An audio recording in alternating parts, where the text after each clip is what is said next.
ആരോഗ്യത്തോടെ ഇരിക്കാം. മികച്ച പരിചരണം ഞങ്ങളുടെ ഉറപ്പ്. Shoranur medical trust, Shoranur. മണ്ണാർക്കാട് കുരുത്തിച്ചാലിൽ ഒഴുക്കിൽപ്പെട്ട കൈലിയാട് വേമ്പലത്തുപാടം സ്വദേശിയായ യുവാവിന്റെ മൃതദേഹം പുഴയിൽ കണ്ടെത്തി. കൈലിയാട് വേമ്പലത്തുപാടം സ്വദേശി 26-കാരൻ മുബിന്റെ മൃതദേഹമാണ് പുഴയിൽ കണ്ടെത്തിയത്. തുടർച്ചയായ 3 ദിവസം നടത്തിയ തിരച്ചിലിനൊടുവിൽ മൃതദേഹം കണ്ടെത്തുകയായിരുന്നു. പുഴയിലെ ചക്കരപ്പാടം ഭാഗത്താണ് ബുധനാഴ്ച രാവിലെ മൃതദേഹം കരയിലെത്തിയത്. ഫയർഫോഴ്സും ട്രോമോ കെയറും സന്നദ്ധ സംഘടനകളും സിവിൽ ഡിഫൻസും പ്രദേശവാസികളും സംയുക്തമായി കഴിഞ്ഞ 3 ദിവസം തിരച്ചിൽ നടത്തിയിരുന്നു.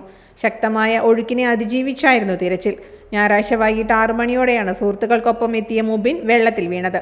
മൃതദേഹം പോസ്റ്റ്മോർട്ടം നടപടികൾക്ക് ശേഷം കൈലിയാട് വേമ്പലത്ത് പാടത്തെ വീട്ടിലെത്തിക്കും. Dot view news.